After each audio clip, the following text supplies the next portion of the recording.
Helen teaches first grade in Alston. She tragically had one of her students pass away due to an allergic reaction to peanuts. Parents are suing her for wrongful death, citing her negligence in the death of the child. The trial starts Wednesday. I had another lawyer, but the parents' attorneys are from a big firm, and they seem to have overwhelmed him. Why are they claiming you were negligent? I had checked the lunches. I checked them all every day. The school has a strict no peanut policy. Yes, and all parents were notified verbally and in writing not to bring anything with nuts to class. So what happened? The children were eating. All of a sudden, Nate, he was on the floor. I went over. He had gone into shock. And then? And then I followed the protocol. I unlocked the first aid cabinet. I got out an EpiPen. I jammed it into his thigh, but it was too late. It turns out another student had brought in a mini candy bar with nuts in it, and I never saw it. What exactly were you doing when Nate Beckett went into anaphylactic shock? I was talking on my cell phone. Is that permissible for teachers to be on their cell phones during class? It was during lunch, but no, it is not permissible. My father had surgery that morning. I was anxious to check up on him. In fact, you had your back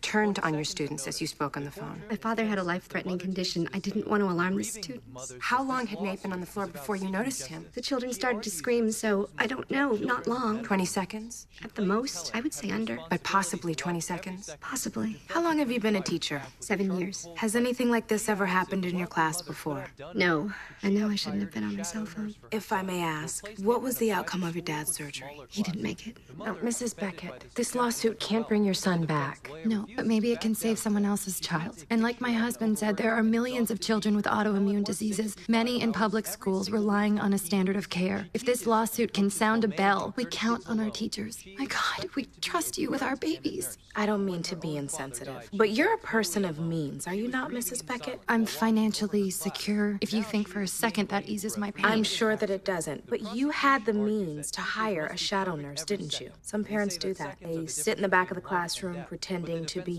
a lab teacher, or you could have put your son in private school, where the teacher-student ratio is less than 30-1. How dare you? I apologize, Mrs. Beckett, but you're sitting in that chair playing armchair quarterback saying that my client could have prevented this tragedy, when in fact you could have as well. I would have done whatever I thought necessary, Miss Walker, including private schools or shadow nurses. After meeting with your client, I didn't believe that to be necessary. Because my client struck you as being both capable and dedicated. Yes. She knew how critical even a few lost seconds could be. She was on her cell phone, against school policy, at her back turned to her students. She didn't even notice Nate when he first went down. And with anaphylactic shock, the difference between life and death is seconds.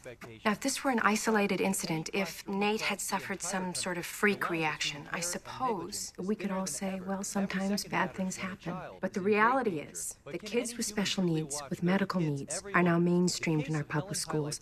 Our teachers need to be vigilant, and she wasn't. As a result, a little boy died. Is we have more and more special needs kids going into our public schools, combined with an unprecedented escalation in autoimmune diseases, autism. The peanut allergy alone has doubled in recent years. So who do we heap this responsibility on? Who else? The teachers. The average annual starting salary for a teacher is $32,000. For that, we ask them to teach, police, provide emotional and social guidance, and some schools they actually have to clean the toilets. Now let's throw in healthcare. This teacher, she works 65-hour weeks. She spends another 10 hours a month meeting with parents. She supervises extracurricular activities, goes on overnight class trips, cleans and disinfects toys, coaches. She teaches fire drills, safety procedures, healthy eating habits. She's certified in CPR, first aid, and food sanitation. She is so overextended that when her own father had to undergo a life-threatening medical procedure, she couldn't be at the hospital. So she called on her cell phone to see if he had lived, which he hadn't. She then turned away from her students so as not to traumatize them with her grief, which as a teacher she was expected to internalize. She has no savings, no house.